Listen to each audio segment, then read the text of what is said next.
Money has no soul. It cannot be good or evil. It cannot love. It cannot hate. It is only a tool, like a hammer, able to build or destroy depending on the hand that wields it. This story is about what happens when that tool is placed, heavy and unasked for, into one woman's hands. The rain had been falling since late afternoon, first as a mist, then a downpour, then back to a steady drizzle that seemed determined to outlast the night. By the time Lena reached her apartment, her shoes were soaked through and her scrubs clung damply to her legs.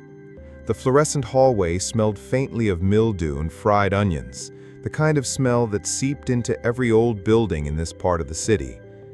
She wanted nothing more than to kick off her shoes, microwave something edible, and collapse. Instead, she found a padded envelope propped against her door, already speckled with rain. The handwriting on the front stopped her mid-step. She knew it instantly. Sharp, deliberate strokes, a little shaky at the ends. Henderson. Her breath caught. She hadn't seen him in months, not since his funeral. She crouched, fingertips grazing the envelope, and for a moment she almost left it there. Almost. But she was too tired to deal with whatever ghost had decided to follow her home tonight. She tucked the envelope under her arm, unlocked the door, and stepped inside. The apartment greeted her with silence. No hum of conversation, no roommate music bleeding through the walls, only the faint drip of a leaky faucet. She flicked on the light. The yellow bulb washed the one-room space in a weary glow. The thrift store couch sagging against the wall, the stack of unopened bills on the counter, the drying rack of dishes balanced precariously beside the sink. She peeled off her wet jacket and set the envelope on the table. It seemed absurdly heavy for its size. She made tea just to delay opening it, watching the steam curl upward in fragile threads. Henderson. Dead and gone Henderson, who used to sit in his wheelchair by the clinic window, quoting Epictetus with a grin like he was sharing a dirty joke. Henderson, who had once told her that the measure of a person wasn't in what they owned, but in how lightly they could carry themselves. She sat, slit the envelope open, and slid out a folded sheet of paper. One check fluttered onto the table. Her hand stilled. She read the number, then read it again. The air seemed to thin, as if the walls had inched closer around her. The check bore her name, written in Henderson's unmistakable hand, and the figure underneath it was so absurd her brain refused to register it as real. 6 zeros. More money than she'd seen in her entire life. More than her entire family had ever touched. Her first thought was impossible relief. The student loans, the credit card debt, the months she'd spent staring at her account balance like a doctor reading a terminal scan, gone, erased with a single deposit. Her second thought was panic.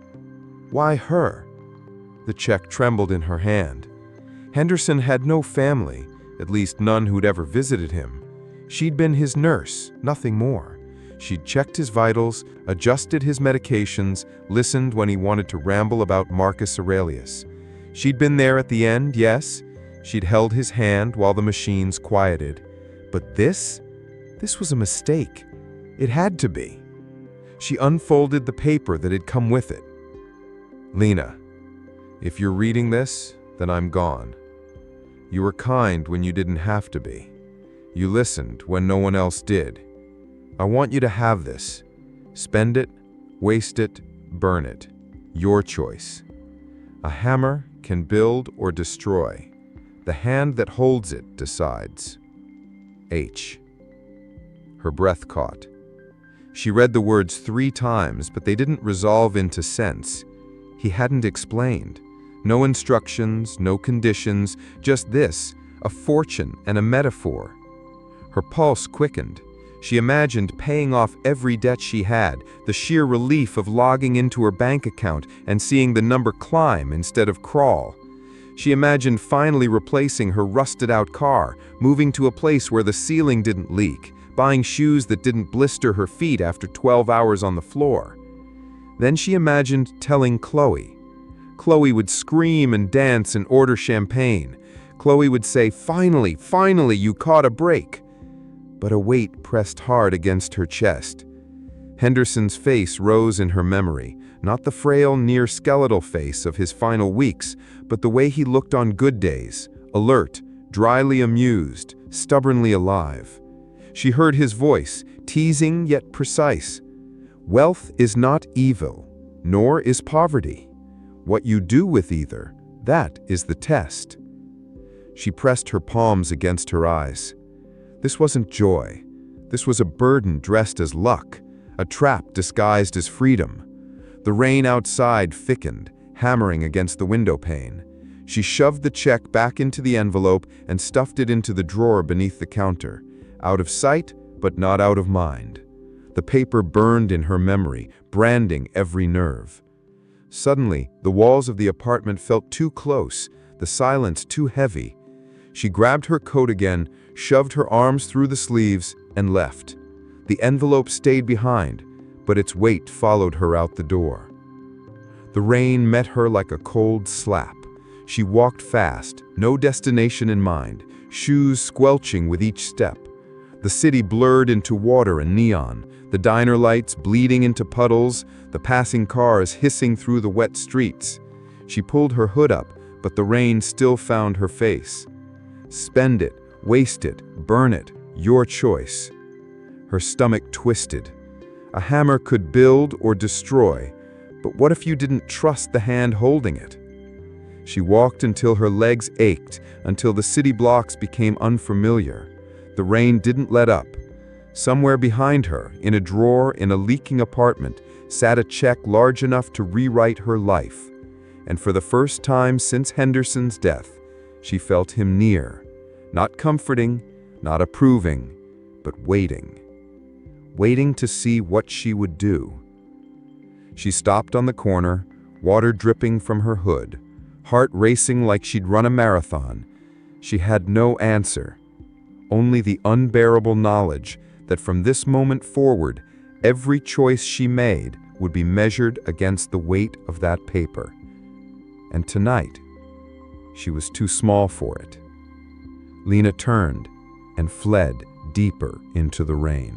The rain was relentless, drumming on the hood of her jacket, finding seams and slipping cold against her skin. It pooled at the curb, slicked the pavement into a shifting mirror. Lena walked fast, then faster, as if she could outpace the storm, or the envelope still burning in her drawer. She didn't take her usual route. She turned down streets at random, following traffic lights and neon glows, anything to avoid the silence waiting in her apartment. The thought of going back and seeing that envelope again, real, physical, undeniable, made her chest tighten. Why me? The question looped louder with every step. Henderson had no one, not really. No wife she'd ever heard about, no children, no visitors except her. She had sat with him when he was lucid, and she had sat with him when he wasn't. She had been the one to change his bedding, to adjust his blanket when his hands were too weak to pull it higher. But that wasn't inheritance work. That was her job. That was her humanity. She turned a corner and passed a bus stop where 3 people huddled under the flimsy shelter. The glass walls rattled in the wind. A teenage boy looked up, hood shadowing his face, eyes narrowing as he took in her soaked scrubs, her hurried steps. She felt his gaze like a question. She didn't meet it. She kept moving. The city blurred around her, all rain-slick surfaces in sodium orange light. Her sneakers squished with each step. Her hair clung damply to her neck. Somewhere behind her eyelids, Henderson's face appeared. Not the frail body in the bed, but sharper images. Him in the chair by the clinic window, lips quirking as he watched the rain. Storms don't disturb the world. They only disturb us, if we let them, he'd said once, voice rasping, dry with humor. At the time, she'd rolled her eyes. Easy for a man stuck indoors to philosophize about rain. but now his words pressed against her ribs like a haunting. She passed a shuttered laundromat, the smell of detergent still ghosting the air.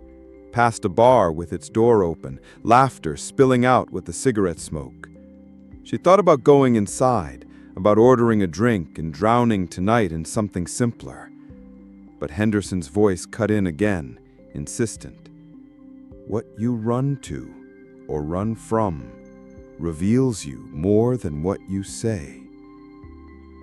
She kept walking. The streets thinned.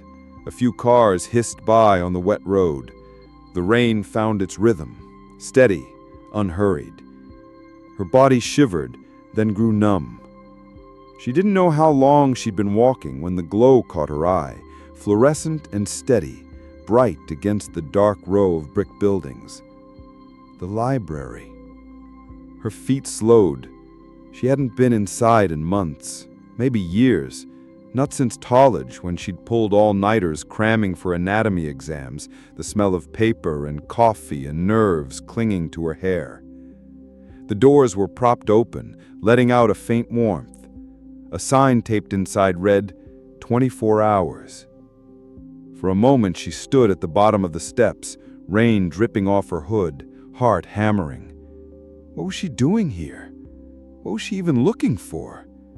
But her body moved before her mind decided, and suddenly she was inside, dripping onto the cheap linoleum.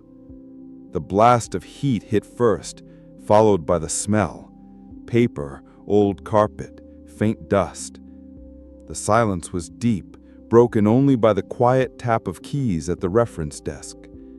A man behind it looked up, then returned to his computer, unfazed. She tugged back her hood, water droplets flying. Her scrubs clung to her skin, cold and damp. She pushed her hands into her pockets and walked past the desk, deeper into the stacks. Her feet carried her almost automatically to the philosophy section. She stopped short when she saw the spines. Meditations, letters from a Stoic, the Enchiridion. Her throat closed. Henderson's voice again, crisped in memory. Epictetus was born a slave, shackled in body, but freer in mind than most emperors. You think you're trapped, Lena? Try being owned.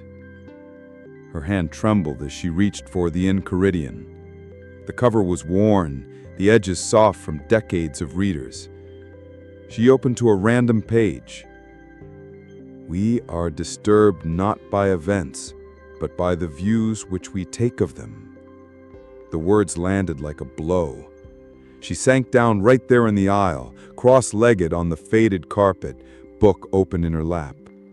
Her body shook, not just from the cold now, but from something deeper, a tremor that came from knowing Henderson's ghost was not in her head, it was in her hands. He had led her here. Tears came hot and fast, cutting through the chill. She pressed her sleeve to her face, but they kept coming, unstoppable. For once, she didn't fight them. She let herself cry, silent sobs breaking against the quiet stacks. No one came. No one noticed. When the storm inside finally eased, she sat surrounded by the smell of old books, her cheeks raw, the little volume heavy in her lap. The sentence still pulsed in her chest. Not events, but the view we take of them. Henderson hadn't given her money. He'd given her a test. And right now, she had no idea if she could pass it. The library was nearly empty by the time Lena pulled herself together. A young man with earbuds slouched at a computer, his screen glowing blue in the distance. Somewhere, a janitor's cart squeaked faintly against the tiles. Lena wiped her face with her sleeve, but her cheeks still burned hot. She stared at the little book in her lap, the words swimming as if Henderson himself had underlined them for her. She wasn't ready to leave. If she went home, the silence would eat her alive. And the check, she couldn't look at it yet, not without feeling like her own skin might tear. Instead, she opened her phone, typed Stoicism Beginner into the search bar. Article after article popped up, some with clean, modern fonts, others with pompous headers. She skimmed one, then another. Marcus Aurelius, Roman Emperor, journaled daily. Seneca, wealthy statesman, counseled temperance. Epictetus, born a slave, taught freedom of the mind. Her throat tightened again. Henderson had mentioned all of them, his voice dry with humor. A dead emperor, a failed politician, and a crippled slave. Not much of a club, hey? But they understood something we don't. Her eyes ached from the phone's glare. She shut it off, leaned her head back against the shelves, and let the silence seep into her bones. Something in her demanded release, not just thought, but response. She rose stiffly, wandered toward the printers, and found a cardboard box labeled Free Scrap Paper. She grabbed a few sheets and a stubby pencil with bite marks in the wood. Back in the aisle, she knelt on the carpet, paper on her lap, and began to write. The words came jagged, her handwriting slanted and uneven, letters pressed too deep as if she could carve them into the page. Journal, Entry 1. I don't know what to do. Henderson left me money, more than I could ever imagine, and I feel like I'm suffocating. Everyone would call it luck, but it feels like a trap, a hammer in my hands. What if I break everything? What if I choose wrong? She stopped, chest rising and falling fast. She wanted to tear the page out, crumple it, throw it away, but her hand wouldn't let go of the pencil. She wrote more. She wrote about her deaths, the constant pressure of the clinic, the way Chloe would scream in excitement if she knew. She wrote about Maya and Brianna and the exhaustion etched into Maya's face. She wrote about Henderson, about the way he used to watch her with that small, knowing smile, as if she was a puzzle he'd already solved. The words spilled out faster than she could control. Resentment, fear, guilt. Is it selfish to keep it? Is it cowardly to give it away? How do I know what's right? When she finally stopped, her hand cramped, the page covered in dense lines and scratched out fragments. She exhaled, long and shaky. The storm in her chest had emptied onto paper. The silence around her seemed softer now, less like a void, more like a shelter. She placed the scrap paper carefully inside the little book, tucked it under her arm, and rose. The library clock read 2:07 a.m. She had work in less than 6 hours, but for the first time since opening the envelope, she felt a flicker of control, fragile, faint, but real. She walked out into the rain, calmer, her journal clutched like a lifeline. Lena couldn't keep it to herself forever. The secret ballooned inside her until it felt like it would split her chest. She lasted 2 days before texting Chloe. "Can we meet? Need to talk." They chose a cafe near Chloe's office, a trendy spot with high windows fogged against the cold. The smell of roasted beans wrapped the air.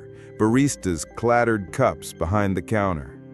Chloe arrived 10 minutes late in a swirl of perfume and chatter, tugging her coat off one shoulder, balancing her phone and her coffee order all at once.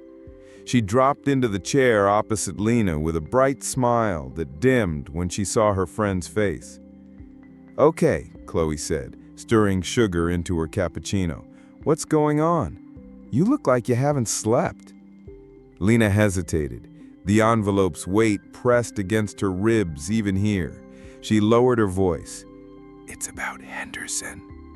Chloe raised her brows. "The old guy from the clinic?" "He left me something," Lena said. Her fingers twisted around the paper sleeve of her teacup. "When he died." Chloe leaned forward. "What do you mean, left you something?" Lena took a breath. "A check." "How much?" Chloe demanded. Lena whispered the number. For a moment, Chloe only stared, her mouth open, the spoon slipping from her hand into the saucer with a soft clang. Then she let out a sound between a laugh and a squeal. Heads turned. She didn't notice. "Oh my God, Lena! Oh my God! You're free! Do you even realize? This changes everything!" Her words tumbled out in a rush, unstoppable. "You can pay off your loans, get rid of that crappy car, move out of that moldy apartment, buy clothes that don't fall apart after 2 washes, and travel. We could go somewhere, Greece, Italy, wherever. This is insane." Lena forced a smile, but it faltered. "It doesn't feel amazing," she admitted. "It feels wrong, like it's not mine." Chloe slammed her cup down, coffee sloshing. "Not yours! He gave it to you! He wanted you to have it! What are you even talking about?"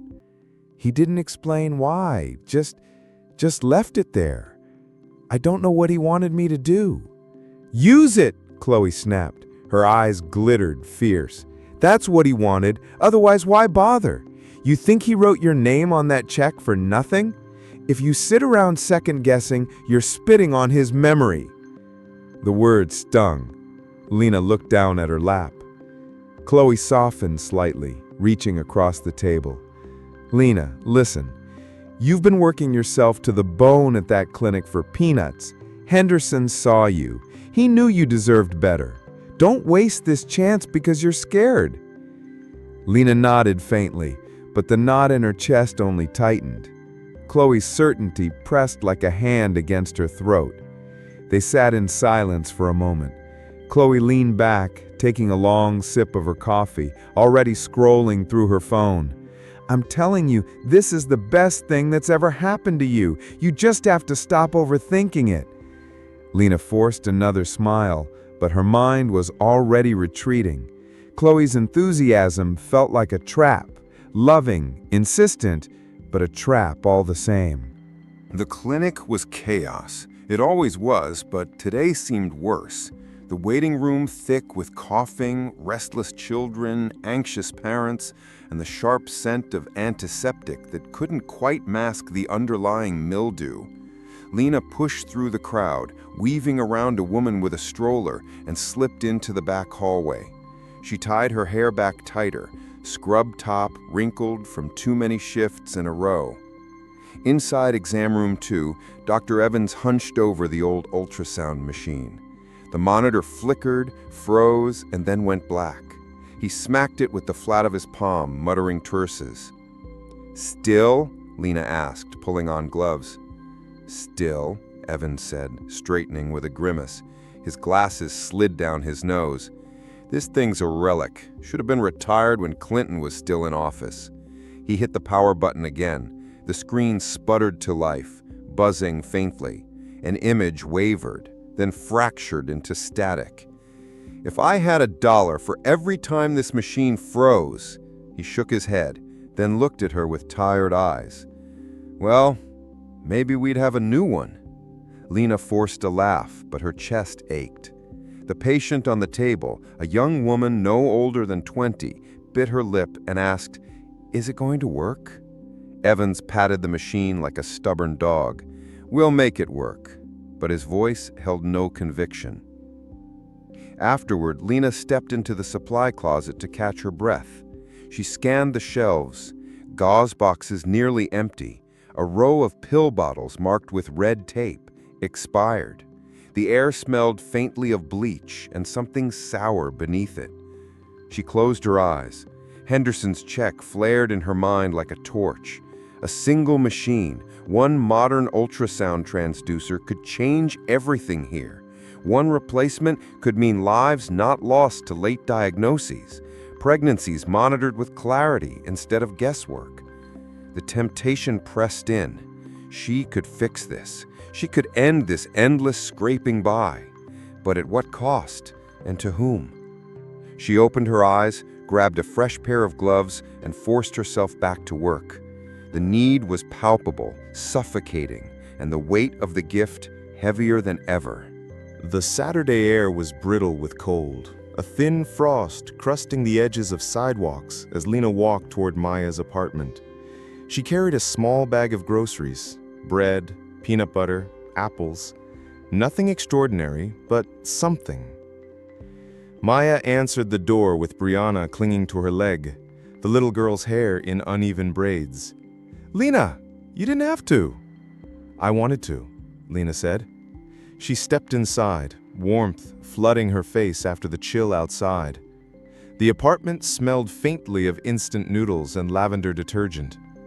Brianna darted off to the corner where a pile of crayons and paper was spread across the floor. "I'm making a castle," she announced. "That's wonderful," Lena said, smiling, before turning back to Maya. Maya looked exhausted. Shadows ringed her eyes, her shoulders sagged beneath a faded hoodie. She led Lena into the kitchen and lowered her voice. "I've been working nights all week. The manager said it's the only way I'll keep my hours. I barely see Brianna anymore. She wakes up and I'm gone. I get home and she's already asleep." Lena set the grocery bag down gently. "That's brutal." Maya gave a hollow laugh. "I keep telling myself it's temporary. Save a little, maybe get ahead. But it never sticks. Something always comes up. Rent goes up, food costs more. I don't know how I'll ever put away enough for her future." Her voice cracked on the last word. Lena's gaze drifted to Brianna on the floor, humming as she drew lopsided turrets with a pink crayon. The child's small hand smudged with color, her tongue poking out in concentration. The image struck Lena like a blow. Henderson's money could redraw this little girl's entire life.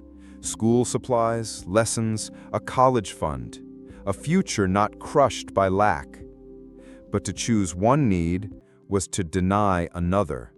To give here was to take from there.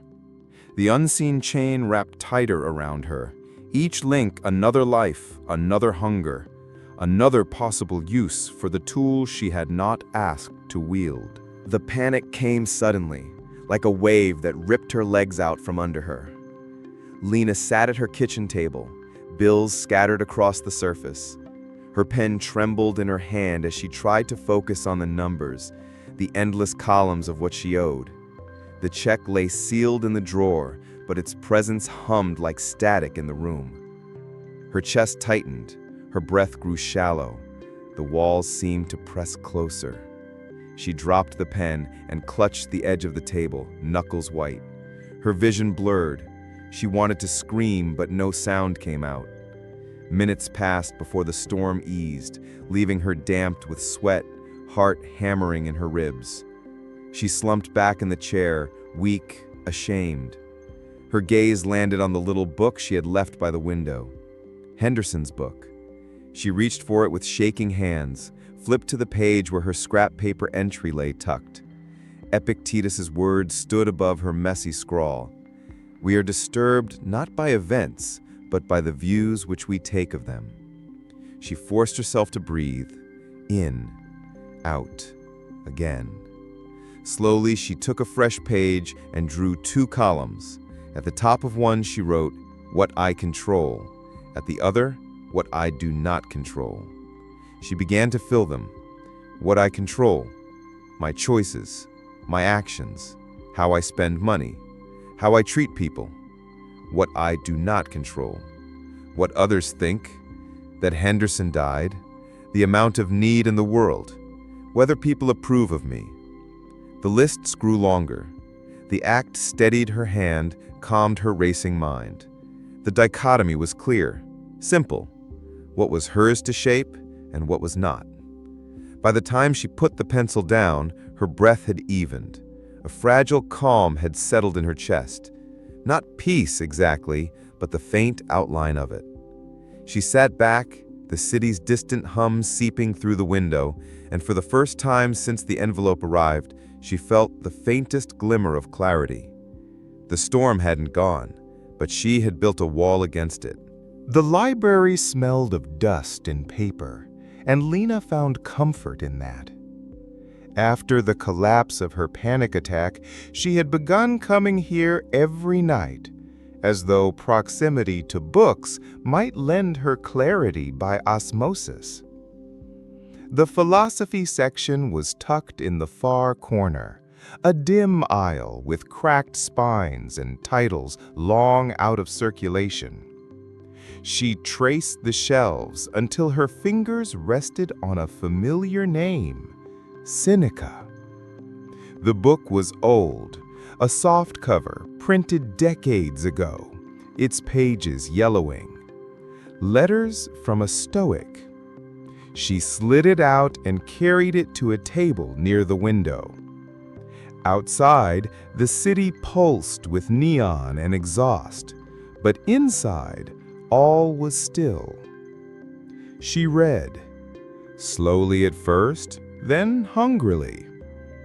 It is not that we have a short time to live, but that we waste much of it. The words cut deep. She thought of hours lost to worry, to guilt, to indecision.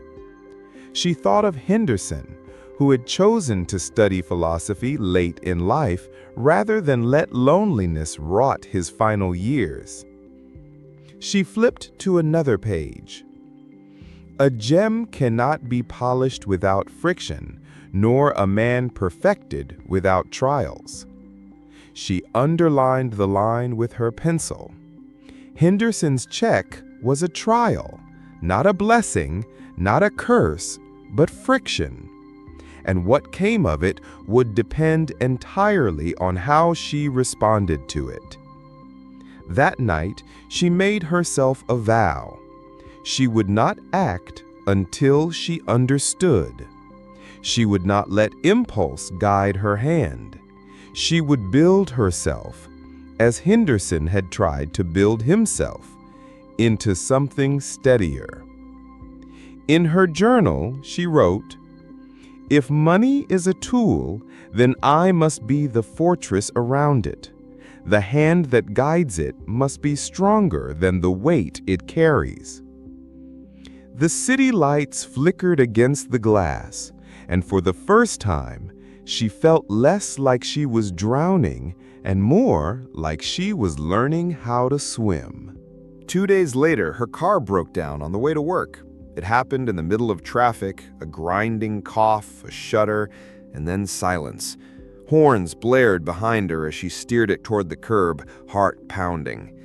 The old Lena would have spiraled. She would have called Chloe in tears, cursed her luck, spent the rest of the day in despair over the repair bill. But now, standing on the side of the road with exhaust still in her nostrils, she paused. "Dispreferred indifferent," she whispered. The phrase from Epictetus rolled awkwardly off her tongue, but it steadied her. This was inconvenient, yes, frustrating, yes, but not within the core of what mattered, not in her control. She called the tow truck, explained the situation calmly to work, and waited with her journal balanced on her knees. She wrote, "My car broke. This is not misfortune. Misfortune would be losing my character to anger, losing my reason to despair. The car does not touch my virtue. It is nothing more than a problem to solve." When the tow truck driver arrived, she surprised herself by smiling, by cracking a small joke about her car's dramatic last words. The man laughed, the moment softened, and Lena realized she felt fine. Later, at the shop, the mechanic quoted her a number that made her wince. Still, she nodded, handed over her debit card, and walked out lighter than she expected.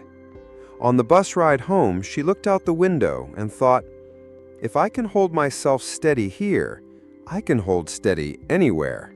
The clinic was a battlefield that day. Lines of patients spilling into hallways, phones ringing, staff stretched thin.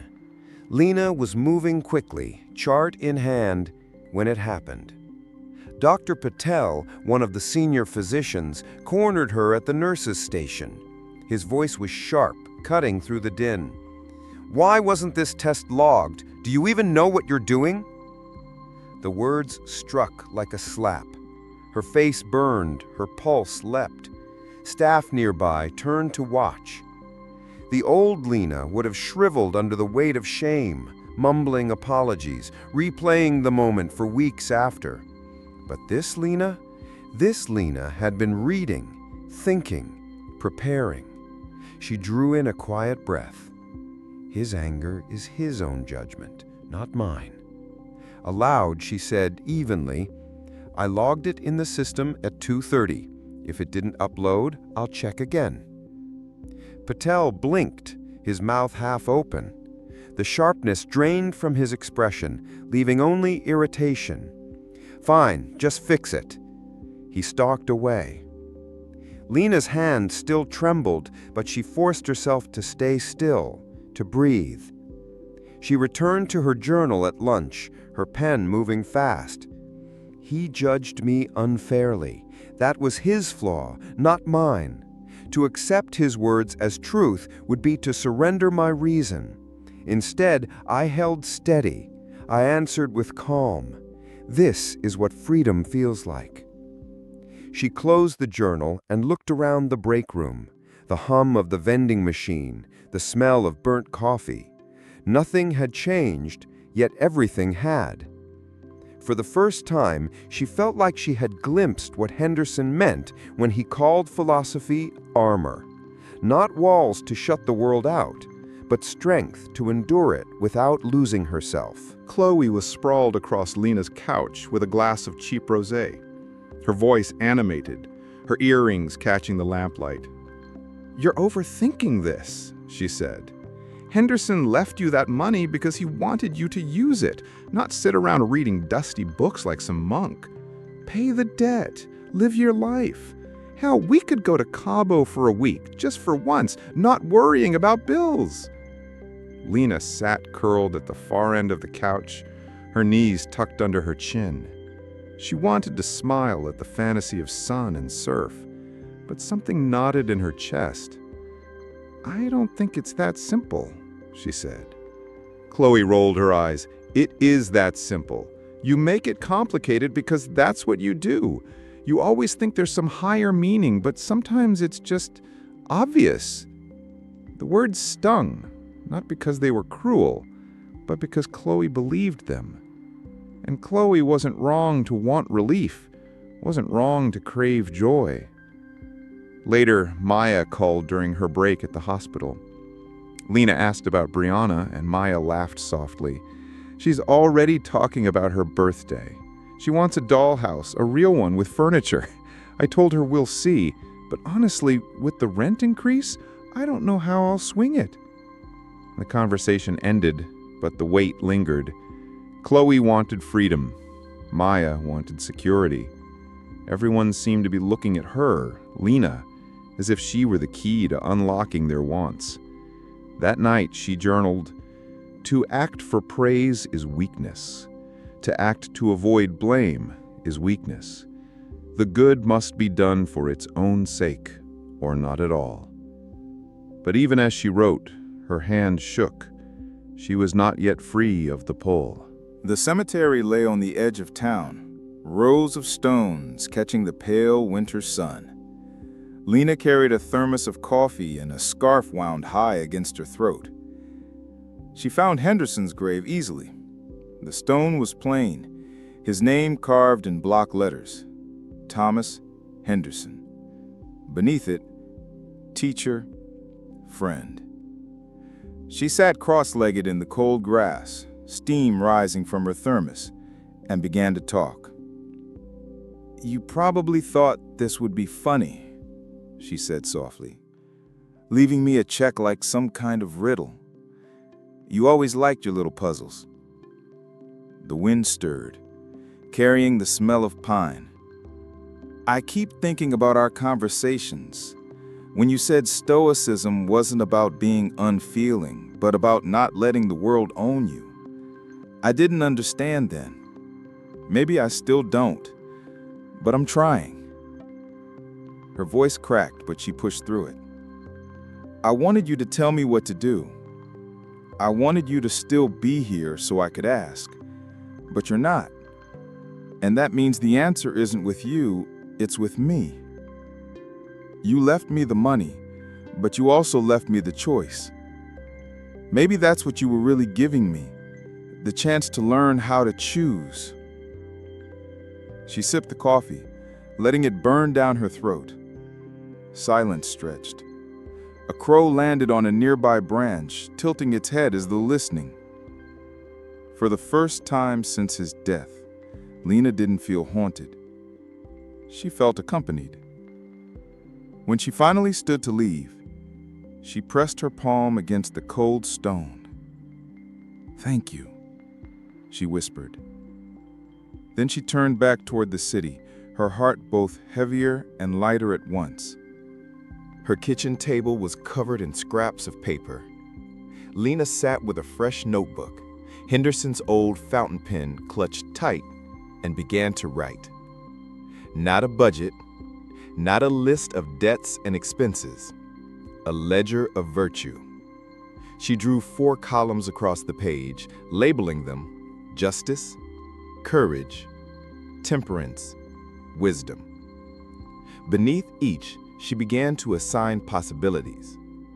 Pay off loans, justice. Repay what is owed. Donate to clinic, justice plus courage. Meeting real need, risking judgment. Support Maya, justice plus compassion. Justice to a friend, though less universal. Invest in growth, wisdom plus temperance. Patience, long-term good. Spend on myself.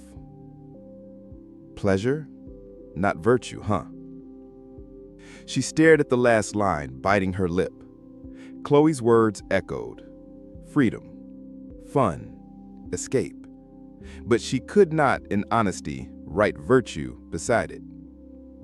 When the list was full, she leaned back. The check in the drawer was no longer a curse. It was raw material, a tool waiting to be shaped. She whispered aloud, "This is not a problem. This is a forge." And for the first time, she believed it. The pharmacy smelled of antiseptic and old carpet. Lena stood at the counter, her hands trembling slightly as she passed the prescription across. "Albuterol, 90-day supply," the pharmacist said, glancing at the screen. "Insurance doesn't cover the full cost. That'll be $128. Lena's throat tightened. She'd pulled the bills from her own savings, not from Henderson's check. That check remained locked away, untouchable, a sacred test she was not yet ready to fail. The money slid across the counter. The pharmacist bagged the inhaler canisters without ceremony. Later that afternoon, she dropped the paper bag on Maya's porch. She didn't knock, didn't leave a note, just set it carefully by the door and walked away, her heart hammering. A block away, she paused and leaned against a lamppost, dizzy with adrenaline. She had expected guilt or fear of being caught. Instead, she felt something cleaner. A kind of brightness that wasn't joy, exactly, but clarity. The act was simple, hidden, and unclaimed. No one knew, and in that invisibility, the weight lifted. That night in her journal, she wrote, "Virtue is its own reward. Henderson was right. The world doesn't need to see. The good is not currency. The good is breath." She underlined the last sentence 3 times before setting the pen down. The choice came quietly, not in a burst of revelation, not in the thunderclap of some divine sign, but in the ordinary rhythm of a morning. The kettle whistled. She poured tea, sat at her cluttered table, and opened the ledger she'd built. The 4 columns stared back at her like judges, patient and unyielding. She took a breath, picked up Henderson's fountain pen. "I will pay my debts," she wrote, under justice. "I will give to the clinic in his name.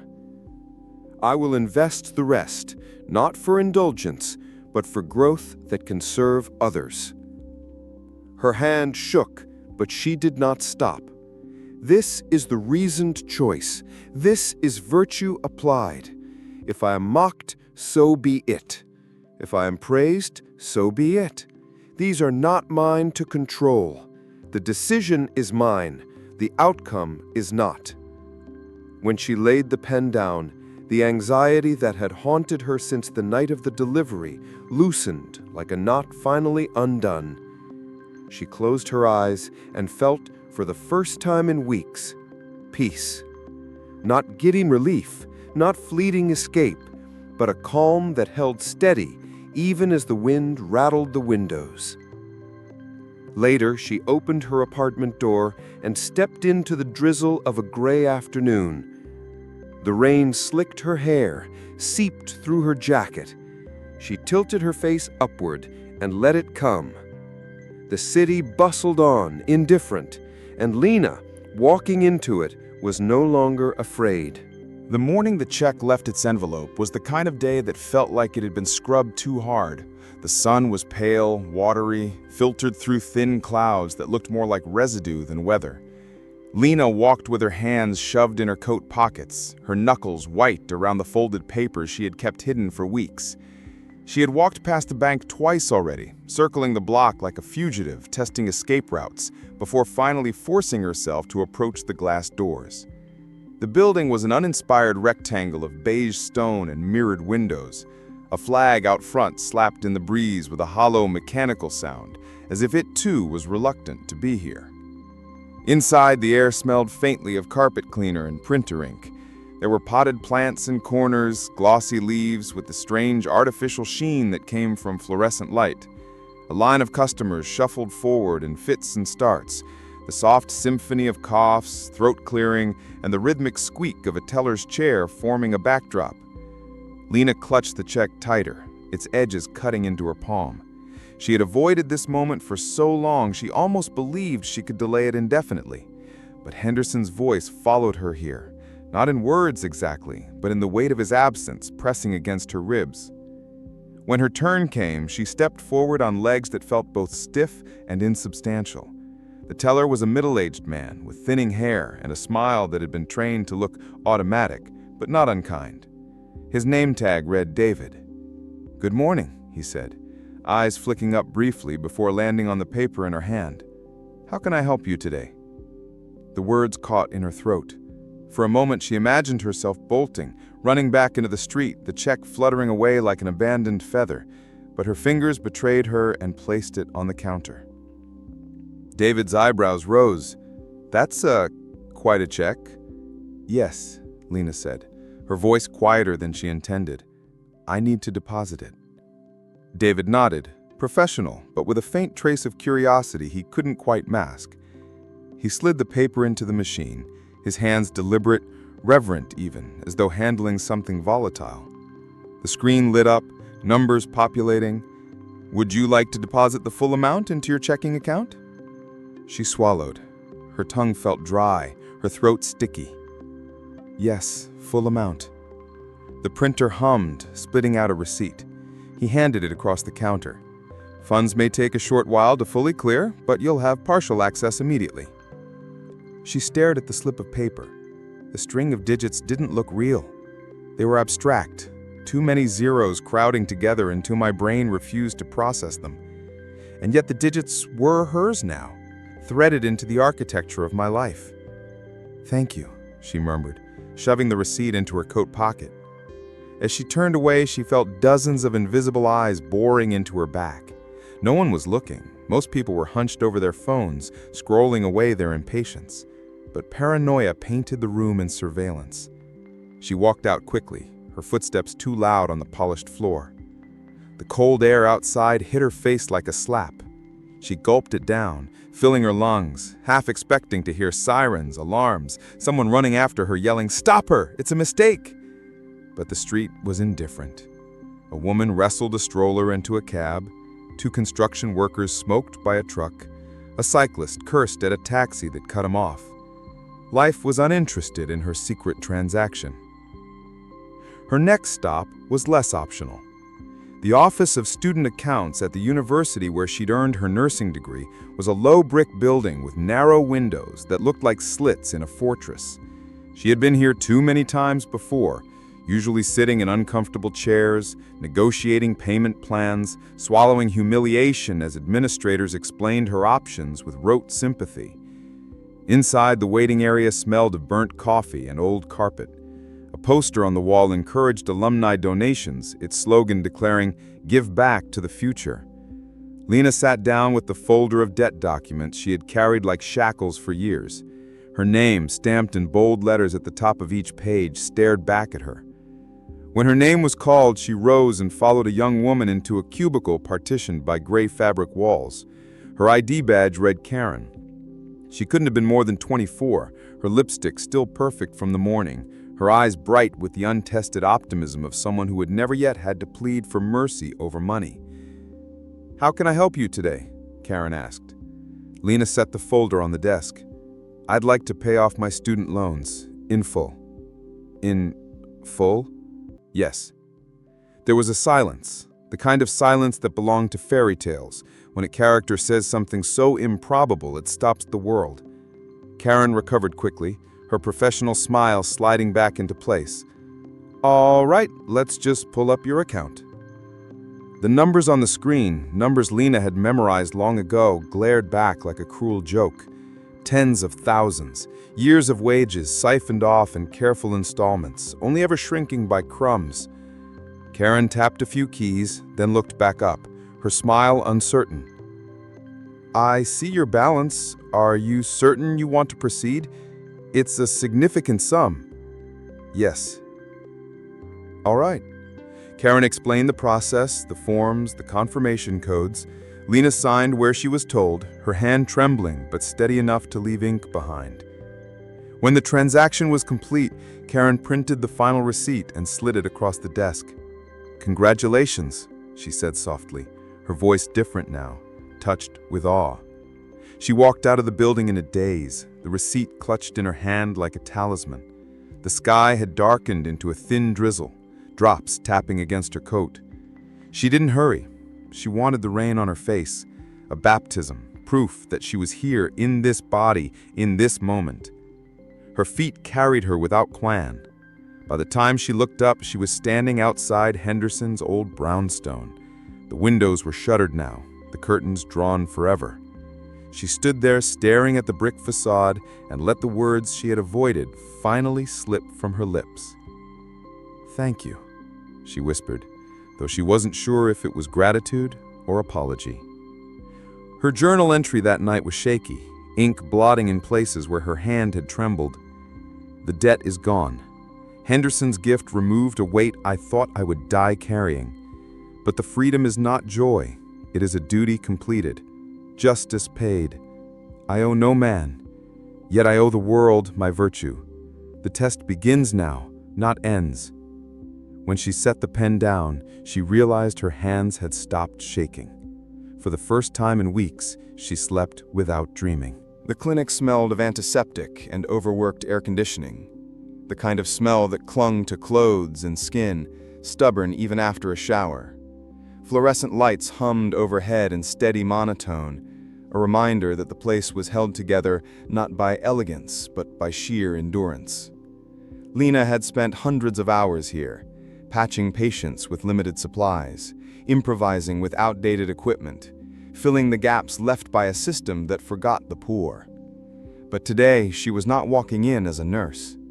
Today, she carried Henderson's gift like a torch hidden under her coat, ready to set a corner of this darkness alight.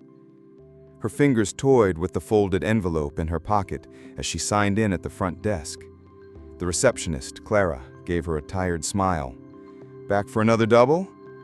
"Not today," Lena said, voice softer than intended. "I'm here to see Dr. Evans." Clara raised an eyebrow, curious, but didn't press. She buzzed her through. Dr. Evans's office was a shoebox lined with stacks of medical journals and 2 diplomas, their frames chipped at the edges. He was hunched over his desk, glasses perched low on his nose, squinting at a chart. His hair had grayed unevenly, like storm clouds spread across his scalp. When he saw Lena, his face brightened with the warmth of someone used to surviving on camaraderie. "Ah, the prodigal volunteer returns. Sit, sit. What's on your mind?" She sat. For a long moment, her throat closed around the words. She imagined his reaction, confusion, disbelief, suspicion. But stoic calm whispered, "Speak plainly. Fear is only judgment." "I want to donate to the clinic." Evans blinked. "That's generous, but a lot," she interrupted, sliding the envelope onto his desk. He opened it, eyes scanning the check. His breath caught. He looked back at her, then down again, as if the numbers might vanish if he blinked too quickly. "Lena, this is... Are you serious?" "Yes." His mouth opened, closed, opened again. He leaned back in his chair, glasses sliding down his nose. This could replace the ultrasound machine. We could buy new monitors, supplies. Hell, we could keep the lights on for months without begging the board." His voice cracked on the last words. She swallowed.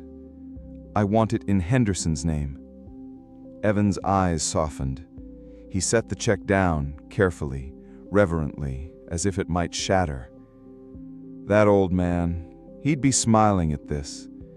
Did you know he used to grumble about our equipment? Every time he came in, he'd say, "If these machines were horses, they'd have been put down years ago." Lena laughed, startled by the memory. Yes, that sounds like him. For the next half hour, Evan spoke in a torrent of possibility. Vendors to call, grants this donation could leverage, staff morale lifted by proof that someone believed in the work.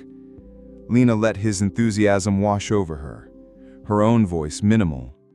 She didn't want to own the gift. She wanted to release it, like setting water back into a river. As she left the office, Clara called after her. "You look lighter." Lena smiled, a small curve of lips. "Maybe I am." She didn't stay to explain. That evening, Lena returned to her apartment and pulled out her journal.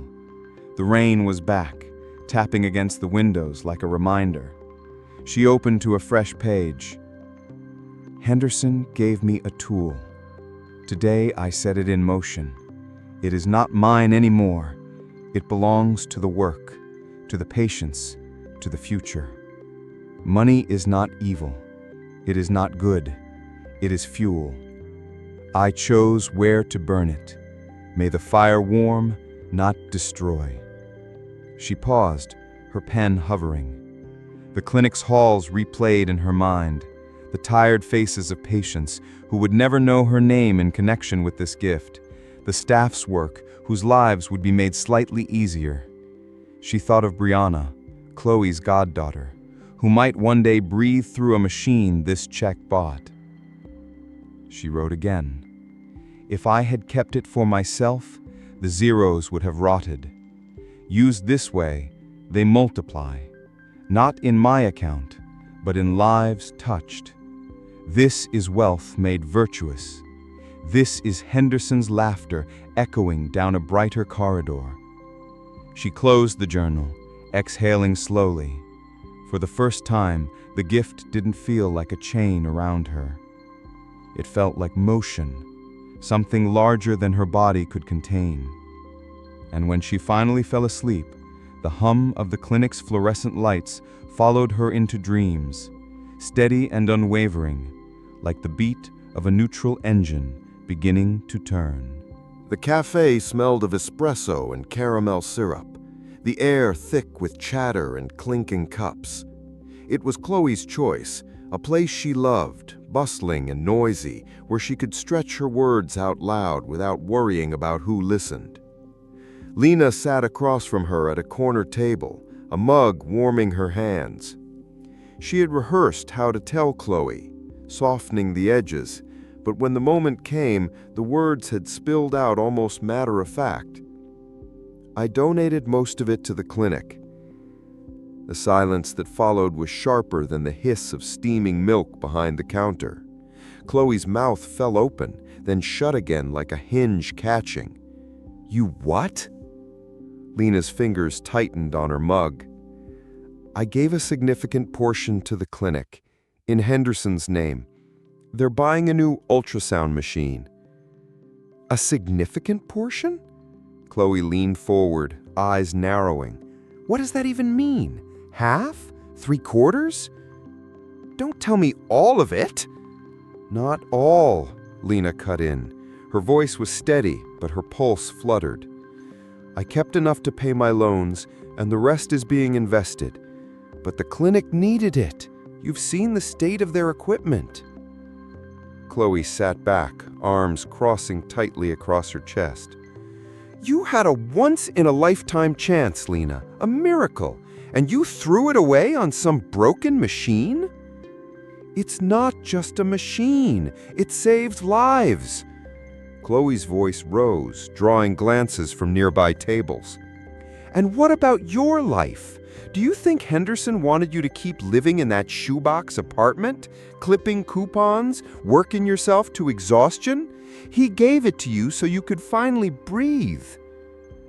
The cafe's hum seemed to recede.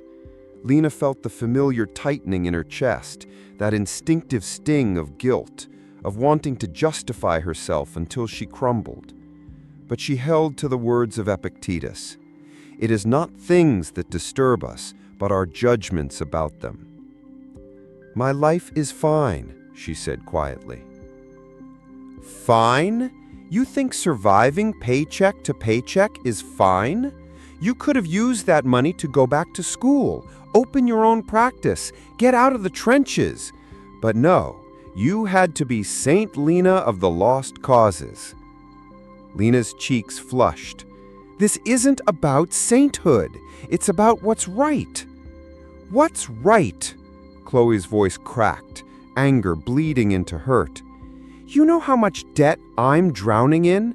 How many nights I stay awake wondering if I'll ever get ahead? And you, sitting on a fortune, you could have helped both of us. But instead, you handed it to strangers." The word strangers cut. Faces from the clinic flashed in Lena's mind.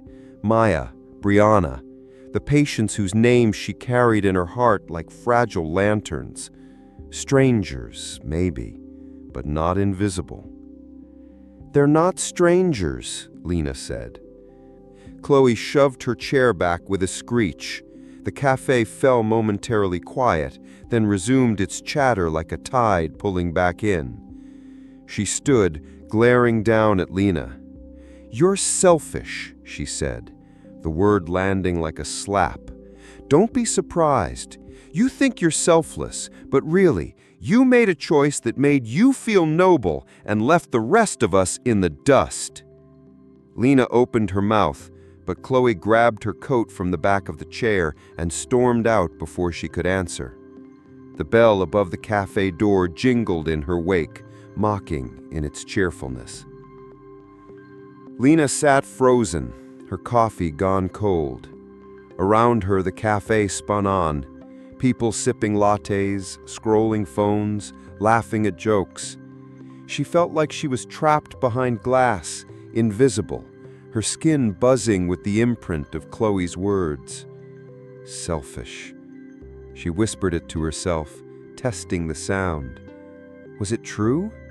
Had she given for virtue, or for the comfort of believing herself virtuous? She left a crumpled bill on the table and stepped out into the street. The air was damp, the clouds swollen with unshed rain. She walked without direction, Chloe's words chasing her like a shadow. Every step echoed, selfish, selfish, selfish. By the time she reached her apartment, her chest ached with the pressure of unspoken doubts. She dropped her bag, pulled out her journal, and sat at the table. The rain began just then, tapping at the window as if to prod her onward. She wrote furiously, "Chloe says I am selfish, that I gave the money away to feel noble, not to do good. I cannot deny that giving relieved me, that it lightened a burden I could hardly carry. Does that taint the act? Or does it mean virtue and peace can coincide? Her hand dug deeper into the paper. Epictetus, when you are offended at any man's fault, turn to yourself and study your own failings. Then you will forget your anger. If I am selfish, then what is the failing? I wanted to control how the money would shape the world. Perhaps I cling still to the illusion that I can control the ripple. She paused, breathing hard. The rain thickened, drumming a steady rhythm. But Chloe's anger, I cannot control that. I cannot control what she wanted from the gift. All I can control is my intention and my choice. The rest belongs to her judgment, and judgments are not in my power. Her hand slowed. The panic ebbed, replaced by something quieter, though not less heavy. She closed the journal, fingers resting on its worn cover like it was a pulse. The room was silent, except for the rain. Chloe's absence felt like a missing tooth, a space her tongue could not stop prodding. Maybe the friendship would survive, maybe it wouldn't. She could not know. She could not control it. She whispered aloud, as if Epictetus himself sat across from her. I did what I thought was right. That has to be enough. And for tonight, though the word selfish still echoed, it did not crush her. The office was quiet, air-conditioned coolness pressing against Lena's skin after the sticky summer heat outside. It smelled faintly of paper and polished wood, with a sterile undercurrent of fresh paint. She sat in a leather chair opposite a desk too neat to feel natural, where every pen had its place and not a single paper dared to overlap another. Across from her, Daniel Fong adjusted his glasses and gave her the kind of polite smile that financial advisors seemed trained to wear, part reassurance, part sales pitch. He was younger than she expected, early 30s, with a tie knotted precisely and a laptop open in front of him. So, he said, folding his hands, you've recently come into some money. Lena shifted in her chair. The phrase felt almost obscene, like he was hinting at a scandal. Yes. And you'd like to invest it? I'd like to do something responsible with it. I don't want it to just sit in a checking account, and I don't want to waste it. Daniel nodded, clicking something on his screen. That's a good instinct. Now, I should be clear, everyone's definition of responsible is different. Some people want maximum growth, some want minimal risk, some want social impact. Can you tell me what matters most to you? Lena hesitated. The check, even deposited and partially spent, still felt heavy, like a stone she was learning to balance. Henderson's voice echoed in her mind, his blunt wit, his insistence that virtue was the only true wealth.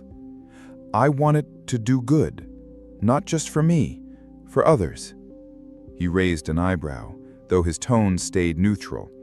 So you're interested in socially responsible investing? ESG, environmental, social governance funds, perhaps? I don't know the terms, but yes, something like that. Okay. He tapped quickly on the laptop, charts blooming across the screen. We have several options. Impact funds focus specifically on areas like renewable energy, sustainable agriculture, healthcare access. Some yield strong returns, others less so, but they align with values. Traditional funds may yield more in the long run, but don't always match ethical priorities. It comes down to balance. Lena leaned forward slightly. Healthcare. That matters most to me. Understandable, given your work. He clicked again. Here's an option. A fund dedicated to improving medical technology in underserved regions. Moderate growth, moderate risk. Returns won't rival Silicon Valley tech stocks, but it's stable, and your dollars go toward companies manufacturing affordable diagnostic tools, low-cost pharmaceuticals, that sort of thing. Her chest stirred at the words, affordable diagnostic tools. She thought of the new ultrasound at the clinic, still being assembled, still just a promise, a ripple. Daniel continued, sliding a brochure toward her. There's also community development bonds. These directly support local clinics, schools, and small businesses. Lower returns, but very concrete impact. Her fingers brushed the glossy paper. So, it's not just about making money. He chuckled softly. Well, technically it is. That's what investing is. But it's also about where that money grows and what it nurtures in the process. Think of it as planting seeds. You decide what kind of forest you want. A forest. Henderson might have liked that.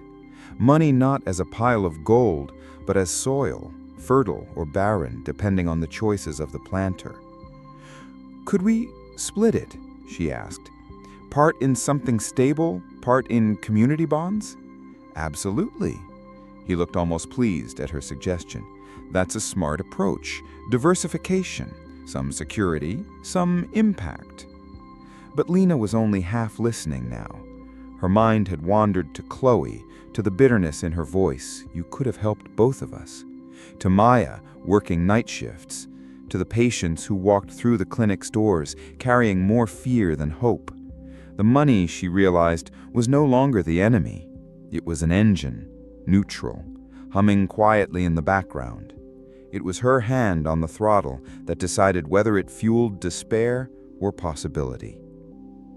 2 hours later, Lena walked out of the office with a folder tucked under her arm and a new strange sense of lightness. The accounts were set, the allocations made. A portion of Henderson's gift now lived in the bloodstream of companies fighting for cleaner water, better medicine, stronger communities. She paused on the sidewalk, the city pulsing around her.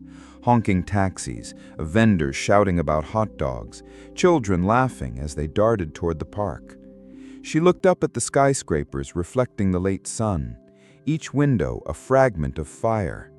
For the first time since the night of the check, the weight inside her shifted, not like a burden, but like ballast, steadying her against the storm.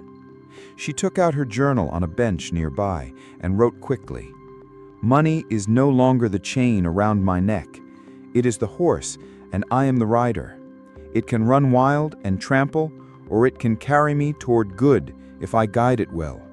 The horse itself has no virtue. Only the rider does. Her hand stilled. She reread the words, nodded, and closed the notebook. The rain that had haunted her steps for weeks was gone. The sky above was clear. For once, she let herself breathe deeply. The new ultrasound machine arrived in late August, wheeled in like a miracle concealed under plastic wrap and cardboard.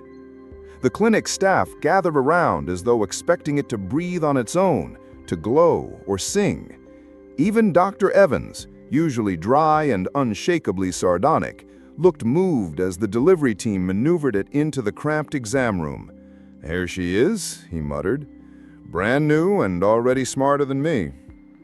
The old machine sat sulking in the corner, bulky and silent, its screen a dull gray, the cracked transducer coiled like a broken limb.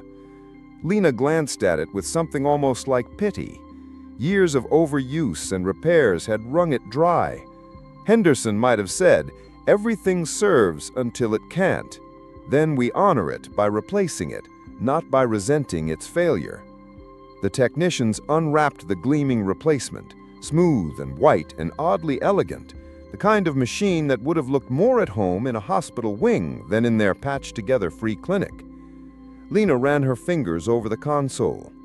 It felt cold, clinical, but alive with possibility.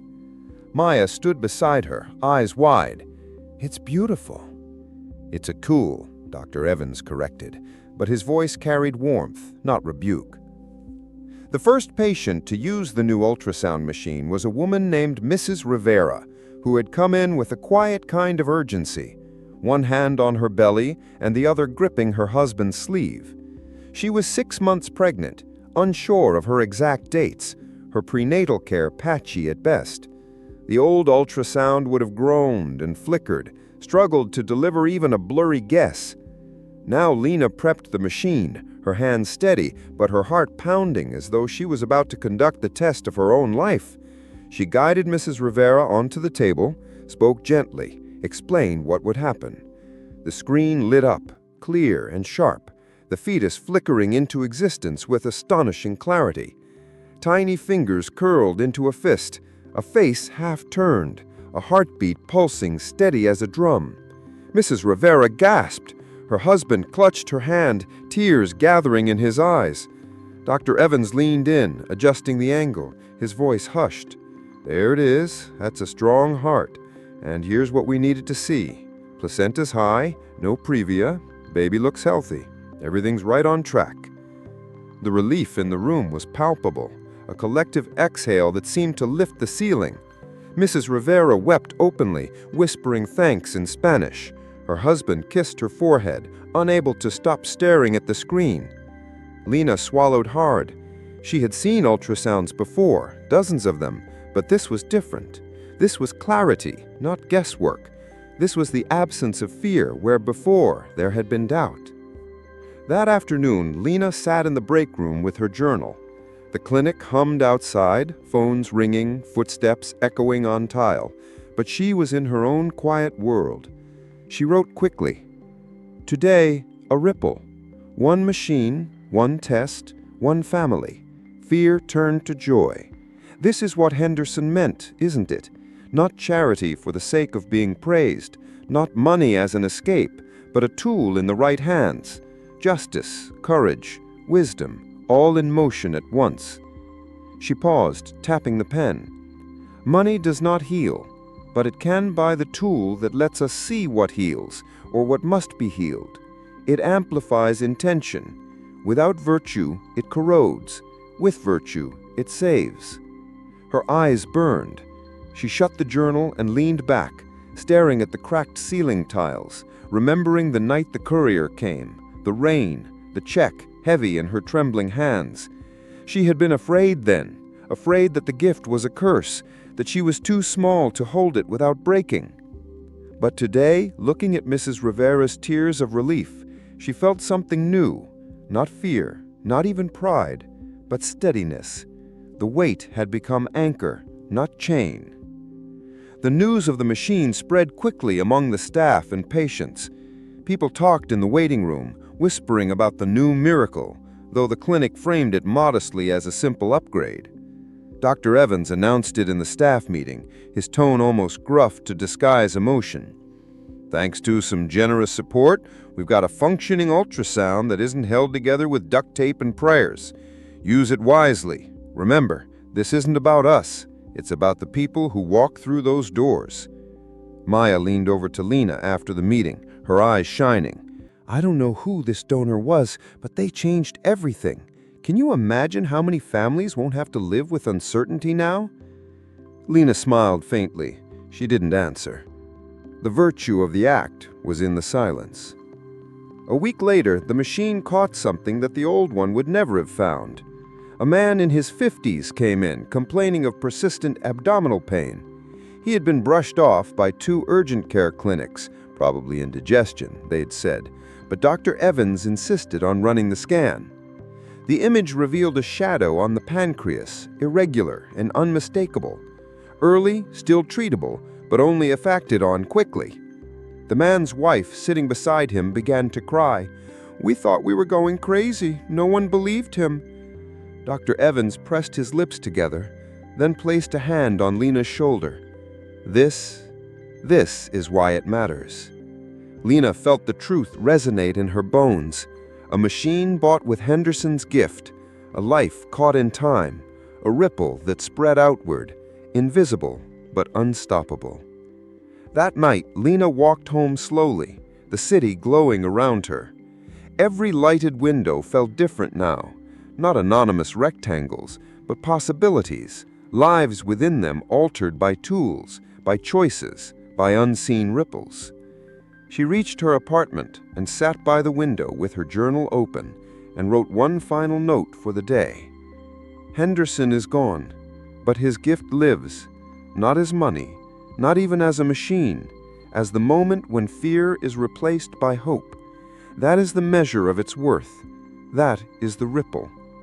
She set down her pen, closed her eyes, and for the first time since the rain-soaked night of delivery, she felt something she had almost forgotten how to feel: peace without condition. The morning sun poured into Lena's apartment like a quiet affirmation. The light wasn't different from any other day, but she was. She woke without the familiar ache of dread that had haunted her for years, without the weight of unpaid bills sitting like stones in her chest. Her student loans, once a shadow at her back, were gone, paid in full. She stared at the letter of confirmation from the loan servicer, printed and folded neatly on her kitchen counter. The numbers were clean, precise, final. No remaining balance, no next payment due. Just closure. She ran her fingers over the paper as though it might dissolve if she blinked too hard. A laugh bubbled up in her throat, soft, incredulous. For so long she had imagined freedom as something loud, triumphant, cinematic. Instead, it arrived as silence, a door quietly closing. At the clinic, her rhythm changed. She no longer moved like someone chased by scarcity. Her steps were steady, her decisions less clouded by the background hum of financial fear. She found herself more patient with Brianna's chatter in the waiting room, more attentive when Maya confided about her exhaustion, more unshaken when Dr. Evans barked orders across the hall. One afternoon, after a particularly long shift, she sat in the break room with Maya and Chloe. Chloe was still cool toward her, their friendship strained since the confrontation over the donation. But even in that coolness, Lena felt no urge to defend herself. The decision was done, the ledger balanced. Chloe sipped her coffee and sighed. "I still don't get it. You could have used that money for yourself. A house, a vacation, a cushion. Don't you ever feel like you gave too much away?" Lena considered the question carefully. Old Lena would have rushed to justify herself, to bridge the gap with anxious words. Now she paused. "No," she said simply. "I gave it where it needed to go. That's enough for me." Chloe frowned, unconvinced, but Lena didn't push. She remembered Epictetus. It is not things that disturb us, but our opinions about them. Chloe's opinion was hers to carry. Lena's peace was hers. That evening, Lena sat down with her financial advisor, a wiry, methodical man named Mr. Patel, who had been guiding her through impact investing. He explained charts and projections with a dry patience that reminded her of Henderson. "The funds are stable," he said. "Your money is working in renewable energy, affordable housing, and healthcare initiatives. You're not chasing big risks, but you're supporting growth that aligns with your values." Lena listened, nodding, the words "your money" no longer feeling like an alien phrase. For the first time, wealth was not a temptation or a burden. It was a system, a mechanism humming quietly in the background, like the pulse of a machine. When Patel paused, waiting for her questions, Lena smiled. "As long as it keeps serving its purpose, I don't need anything more." Patel chuckled. "Most clients want projections of what they'll have in 10 years. You're the first who talks about what your money will do. That's refreshing." Lena shrugged. "It's not about me. It's about the ripples." Her journal entries grew calmer, less frantic than the early scribbles born of panic. The pages filled with steady reflections. "I control my choices, not the outcomes. Money amplifies, but does not define. Virtue is the compass. Everything else is weather." Sometimes she read back through the early entries, the handwriting jagged and desperate. She hardly recognized herself in those lines. The fear, the self-doubt, the suffocating uncertainty. It felt like reading the diary of another person. Yet she carried compassion for that version of herself too. Henderson would have reminded her, "The fire tempers the steel, but it does not curse it for being raw." In September, the clinic held a small celebration. They gathered in the main hall, staff and patients mingling over store-bought sheet cake and cheap soda. The new ultrasound machine had been in service for a month, already saving lives and easing fears. Someone had taped up a sign, "Thank you, Henderson Foundation." Lena stood at the edge of the room, plate in hand, watching. Maya danced with Brianna near the folding chairs. Dr. Evans, paper cup in hand, was actually smiling.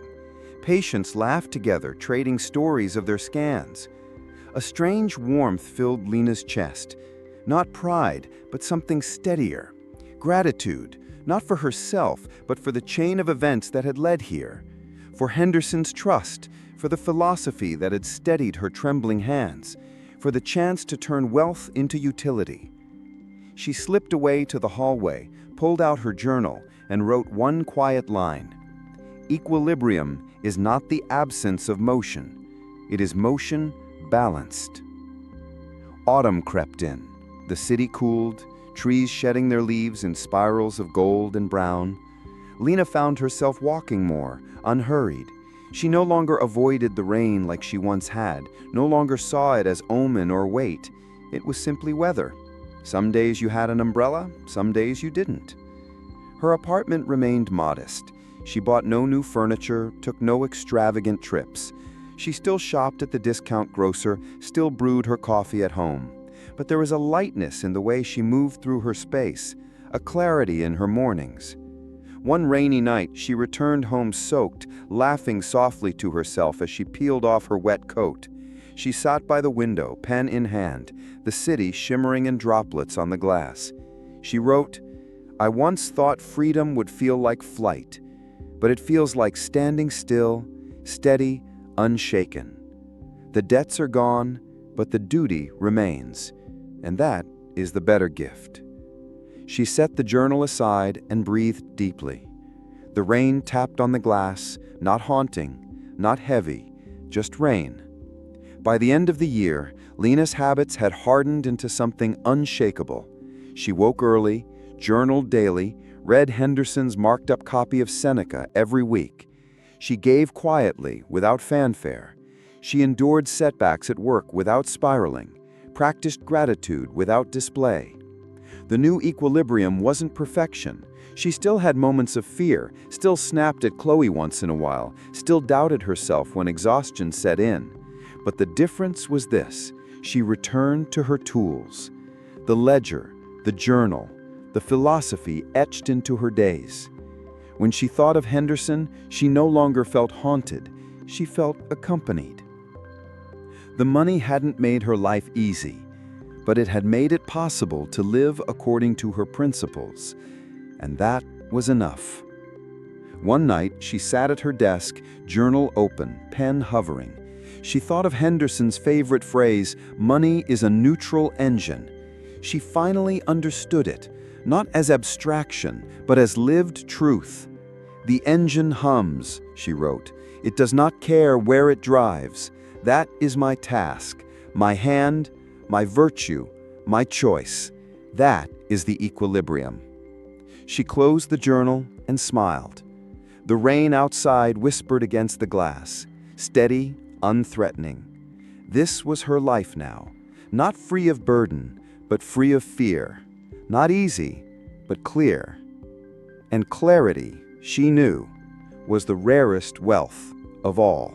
The call came on a Thursday night when Lena was folding laundry in the small quiet of her apartment.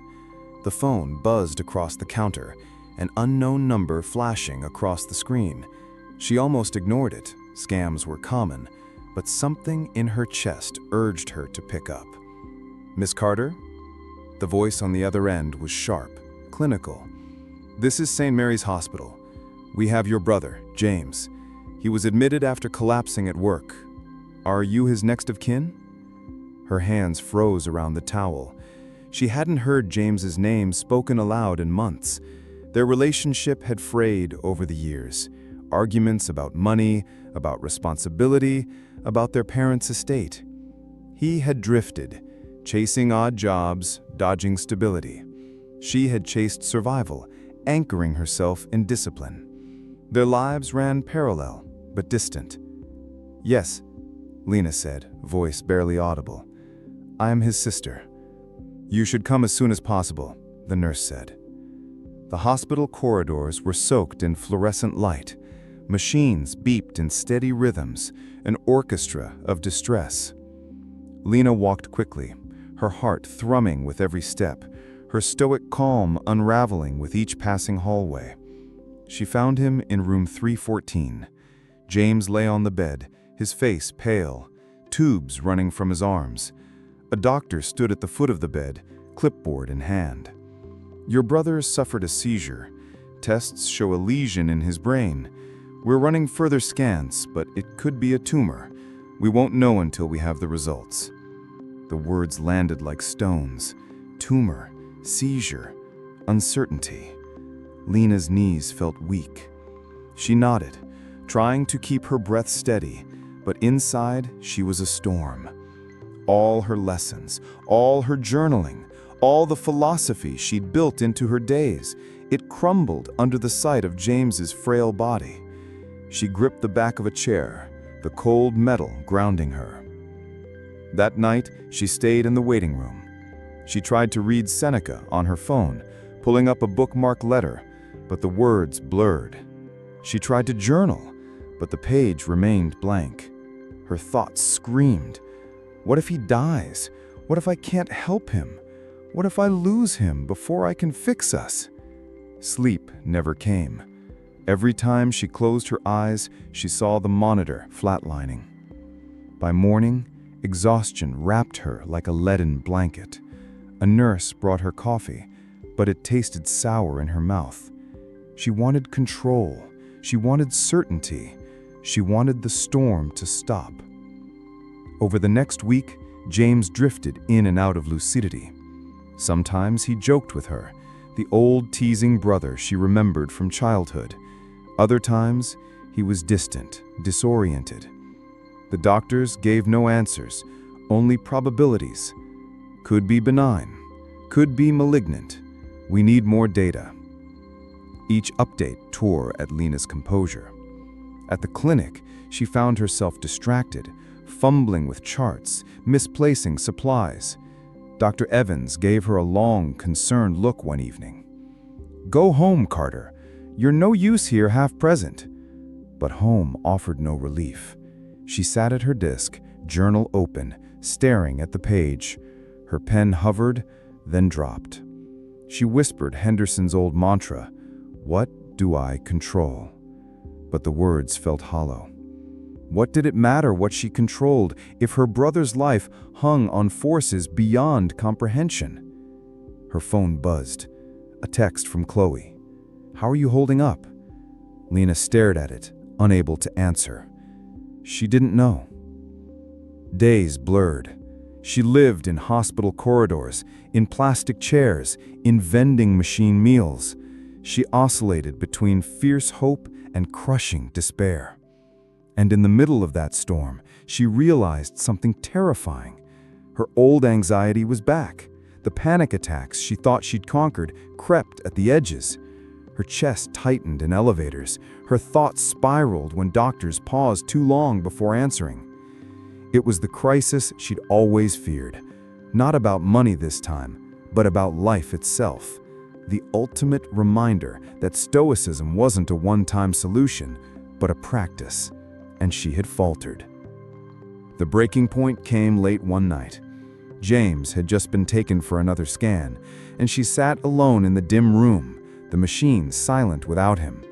Her hands trembled, her breath came shallow, panic squeezed her throat. She pulled out her journal with shaking fingers. For minutes, she couldn't write. Then slowly, she forced the pen across the page. What do I control? I do not control the scan results. I do not control his illness. I do not control time. I control my presence here. I control the words I say to him. I control whether I face this with courage or collapse into fear. The list steadied her hand. Her breath slowed. The storm didn't vanish, but she found her footing within it. For the first time in days, she closed her eyes and rested. The morning after she forced herself to write, Lena woke to the sterile light of the hospital lounge. Her neck ached from the chair, her mouth dry. But she noticed something subtle. Her breathing was steady. The act of writing hadn't erased the storm, but it had carved out a space where she could stand. She bought a black coffee from the vending machine and walked outside into the crisp morning air. The sky was pale, clouds thinning after a night of rain. She lifted her face, inhaled, and whispered to herself, "The event is not the thing that crushes me, it is my judgment about it." Epictetus's words. She repeated them until they weren't just syllables, but anchors. Inside, James was awake. His eyes tracked her as she entered. "You look like hell," he rasped, a faint smirk tugging his lips. The joke startled a laugh from her, brief, shaky, but real. "Thanks, I needed that," she said, pulling the chair close.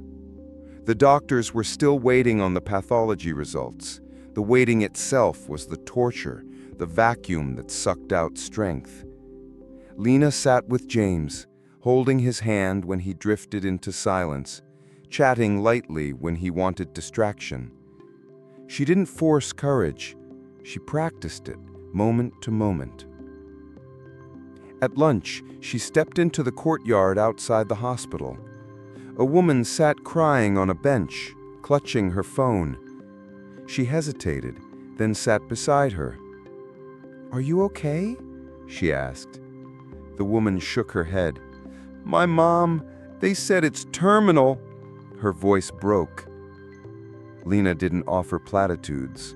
She simply nodded. "I'm here with my brother, waiting on tests." The woman stared at Lena's calm face. "How are you not falling apart?" She thought carefully before answering.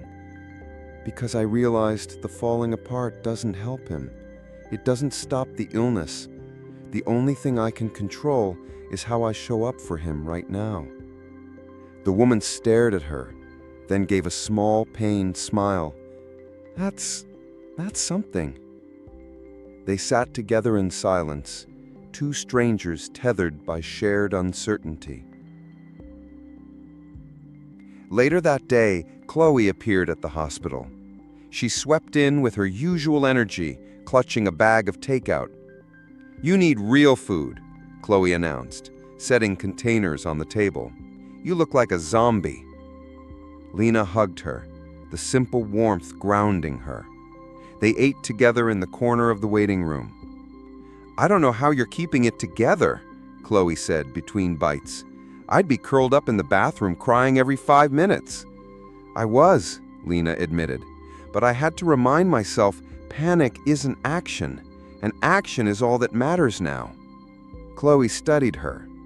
"You sound like Henderson." Lena smiled faintly. "Maybe that's not a bad thing." The results came the next morning. The neurologist called Lena into a small consultation room. "It's a low-grade glioma, not immediately life-threatening, but it will need monitoring and possibly surgery in the future. For now, we'll manage with medication." Relief crashed over her in a dizzying wave. She almost sagged against the chair.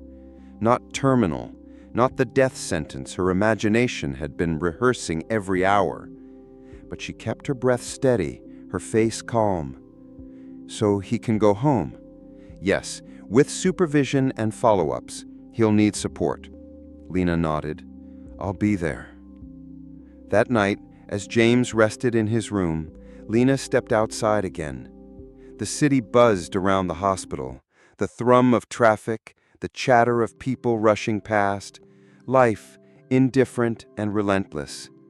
She pulled out her journal, crouched on a low wall, and began to write. "Today I learned the fortress is not built once. It must be rebuilt every day. The stones are my choices: to act with courage, to meet uncertainty without demanding certainty, to offer presence instead of panic. The fortress held because I remembered what Henderson taught me. Control is not about bending the world, but about shaping my own stance toward it. She paused, pen hovering, then added, "If money is a tool, then philosophy is the foundation. One can build hospitals, the other builds the soul to withstand them." She closed the notebook, exhaled deeply, and for the first time since the call, she felt steady. 2 days later, James was discharged. Lena wheeled him out to the parking lot where Chloe waited with her car. He looked pale but alive, his old sarcastic edge peeking through. "Guess I owe you, sis," he muttered. "You don't owe me anything," Lena said softly. "We're even. Life handed us a mess, and we're still here." James didn't answer, but he squeezed her hand as Chloe helped him into the car. Lena stood for a moment as they drove away, the evening light washing the pavement gold. She thought of the fortress she had rebuilt brick by brick under pressure that had almost broken her, and she realized Henderson had left her money not to ease her debts or to save the clinic. He had left it because he knew the truest inheritance was a test, and she had faced it. The invitation came by email. Guest speaker series, Perspectives in Nursing Practice. Would you be willing to speak about resilience in caregiving? At first, Lena stared at the screen, paralyzed. She wasn't a professor, wasn't a polished public speaker, but something inside her, steady and quiet, whispered, "You have lived this. That is enough." She clicked accept. The auditorium wasn't large, just a bright lecture hall in the nursing school where Lena herself had once sat hunched in a back row, terrified of exams.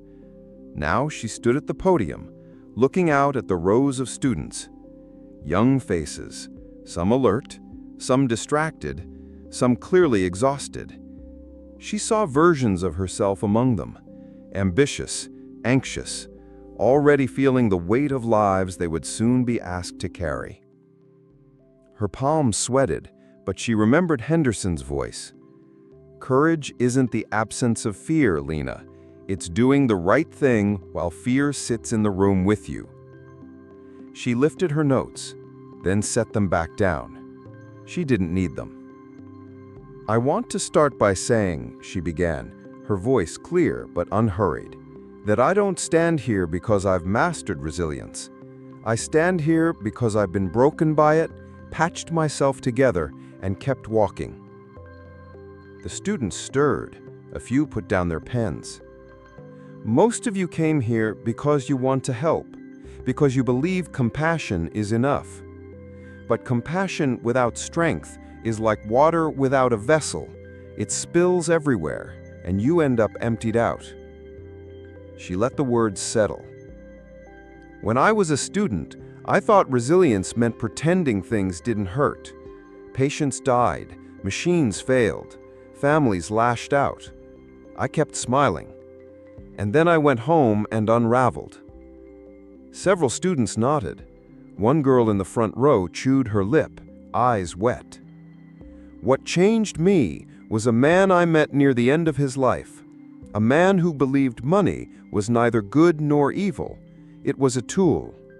But he taught me something bigger, that our minds are the true tools, that we are disturbed not by events, but by the views we take of them." She paused, meeting their eyes. "That's Epictetus, a Stoic philosopher. And before you roll your eyes, yes, ancient philosophy can sound dusty, but when your brother is lying in a hospital bed, when you're drowning in debt, when a patient's mother screams at you because you couldn't save her son, you need something deeper than self-help slogans. You need a fortress inside yourself." A student in the back raised a hand hesitantly. "So, are you saying we just don't feel things?" Lena smiled gently. "No, we feel everything. We cry, we rage, we ache. But then we ask, does this emotion help me act? If it does, we use it. If it doesn't, we let it go. Stoicism doesn't kill feeling, it harnesses it. The student lowered his hand slowly, thoughtful. Lena told them about her journal, how she had begun writing 2 columns, what I control, what I do not control, how that simple act had stopped her from drowning.